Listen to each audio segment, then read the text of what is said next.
श्री स्वामी समर्थ क्लासेसमध्ये तुमच्या सगळ्यांचे स्वागत आहे.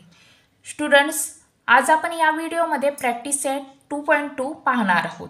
त्या अगोदर अँगलच्या काही प्रॉपर्टीज आहेत ते आपण बघूया. आता फर्स्ट प्रॉपर्टी आहे property of corresponding angles.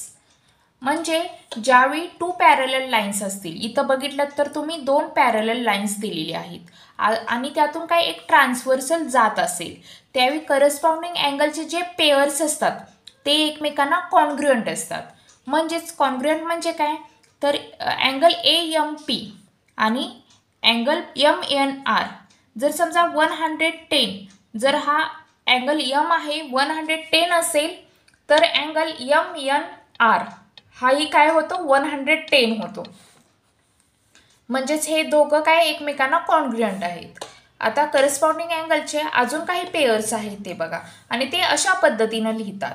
Angle AMQ congruent angle MNS, angle PMN angle congruent कोणता होणार आहे, अँगल RNB, आणि angle QMN congruent angle SNB. आता आपण प्रॉपर्टी ऑफ अल्टरनेट अँगल्स बघूया. आता प्रॉपर्टी ऑफ अल्टरनेट अँगल्समध्ये ही काय, जर अशा 2 पॅरलल लाईन्स असतील आणि त्यातून एक ट्रान्सव्हर्सल गेलेली असेल तर अल्टरनेट अँगल्स ही एकमेकांना कॉन्ग्रुएंट असतात. आता इथं बघितलं तर तुम्ही इंटिरियर अल्टरनेट अँगल्स दिलेले आहेत. अँगल PMN ह्याला कॉन्ग्रुएंट कोणता होणार आहे, तर अँगल MNS, म्हणजे हा अँगलला काय कॉन्ग्रुएंट होणार आहे. आणि AMP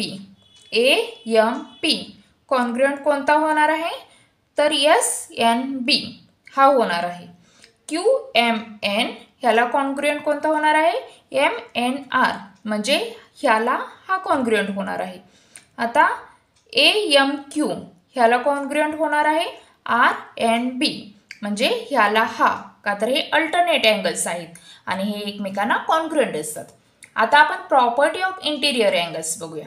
property of interior angles म्हणजे काय, तर इंटिरियर अँगल्स ह्या दोन्हीची बेरीज मिळून काय होतं, 180 डिग्री होतं. म्हणजे ज्यावेळी 2 पॅरलल लाईन्स अशा असतील आणि त्यातून ट्रान्सव्हर्सल गेला असेल तर दोन्ही अँगल्स असतात ते काही सप्लिमेंटरी अँगल्स होतात.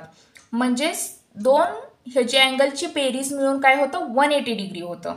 इंटिरियर अँगलची बेरीज मिळून काय होतं 180 डिग्री होतं. स्टुडंट्स, आता आपण प्रॅक्टिस सेट 2.2 पाहणार आहोत. Choose the correct alternatives. आता क्वेश्चन दिलेले आहेत, त्याच्यामधले ऑप्शन्स आपल्याला निवडायचे आहेत. Question number 1, in the adjoining figure if line M parallel line N and line P is a transversal then find X. इथं आता एक फिगर दिलेली आहे, लाईन M पॅरलल N दिलेली आहे आणि त्यातून ट्रान्सव्हर्सल P दिलेला आहे. तर आपल्याला काय Xची व्हॅल्यू काढायची आहे, राईट, Xची व्हॅल्यू काढायची आहे. आणि इथं तुम्ही बघितलं तर एक अँगल 3X दिलेला आहे आणि दुसरा अँगल X दिलेला आहे. तर आपल्याला माहीतच आहे 3X plus X is equal to किती, 180 डिग्री होतं. का होतं सांगा, तर हे काय इंटिरियर अँगल आहेत, इंटिरियर अँगल आहेत. 3X प्लस X म्हणजे काय येणार आहे, 4X is equal to 180 degree. आणि X इज इक्वल टू, इकडं मल्टिप्लिकेशन असेल तर इकडं जाऊन काय होतं, ते डिव्हिजन होतं, 4. 4 1चं 4, 4 4चं किती 16, राईट. 2 राहिलेला आहे, 4 5चं 20, म्हणजे X इज इक्वल टू किती आलं, तर 45 डिग्री आलेला आहे. ओके. सेकंड आकडा, in the adjoining figure if line A parallel line B and line L is a transversal then find X. आता इथं A आणि B हे पॅरलल लाईन दिलेले आहे, यातून ट्रान्सव्हर्सल कोणता L गेलेला आहे. तर आपल्याला कशाची किंमत, Xची किंमत काढायला सांगितलेली आहे, बरोबर. आणि इथं 4X आणि 2X दिलेला आहे. आता तुम्ही इथं बघितलं तर 2X दिलेला आहे, मग आपण इथं 2X घेऊ शकतो का, तर हे काय अपोजिट कोणते अँगल्स असतात, तर अपोजिट अँगल्स असतात ते सेम असतात. आणि आता बघितलं तर हे दोन अँगल्स येतात ते काय इंटिरियर अँगल्स येतात, त्यामुळे या दोन्हींची बेरीज 180 डिग्री होते. म्हणून आपण काय 4x plus 2x is equal to किती 180 डिग्री. आणि का तर हे इंटिरियर अँगल आहेत, इंटिरियर अँगल आहेत. 4x plus 2x 6x is equal to 180. आता x इज इक्वल टू 180 आणि हे डिवाइडमध्ये जाणार आहे तर 6 इथं आलेला आहे. Therefore x is equal to किती 6 1 6 6 3 18 आणि 0 आहे, म्हणजे x is equal to 30 degree. म्हणजे x ची व्हॅल्यू कोणती 30 डिग्री आलेली आहे, त्यामुळे हे आन्सर सही आहे.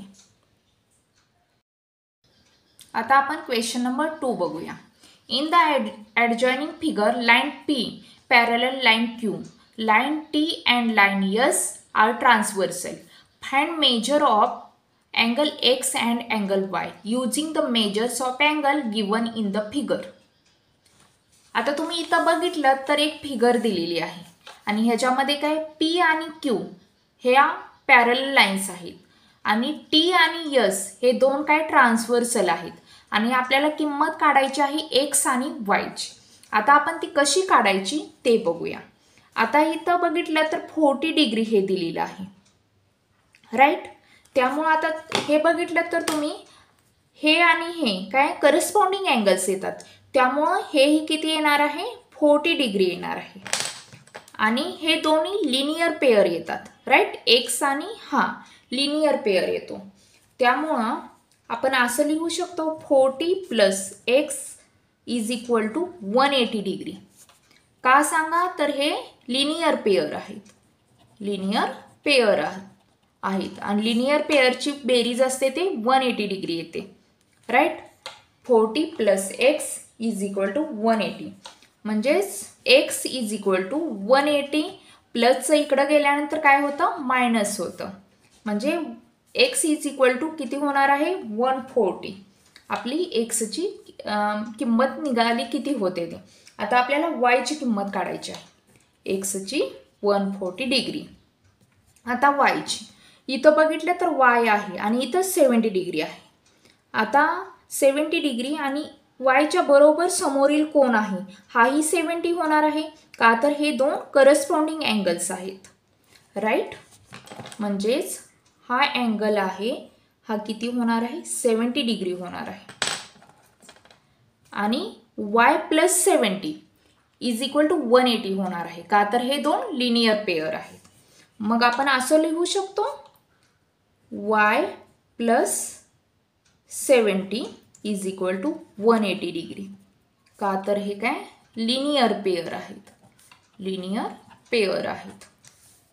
म्हणजेच y is equal to 180 minus प्लसचं इकडं गेल्यानंतर काय होणार आहे मायनस होणार आहे 70. म्हणून y इज इक्वल टू किती येणार 180 मायनस 70 किती झालं 110 डिग्री झालं, राईट. म्हणजे आपल्याला इथं y ची किंमत निघाली आहे. स्टुडंट्स, अशा पद्धतीने आपले प्रॅक्टिस सेट 2.2 चे 2 क्वेश्चन सोडवून झाले आहेत आणि पुढचे क्वेश्चन आहेत ते आपण नेक्स्ट व्हिडिओमध्ये बघूया. स्टुडंट्स, जर तुम्ही चॅनेलला नवीन असेल तर लाईक करा, सबस्क्राईब करा. थँक्यू.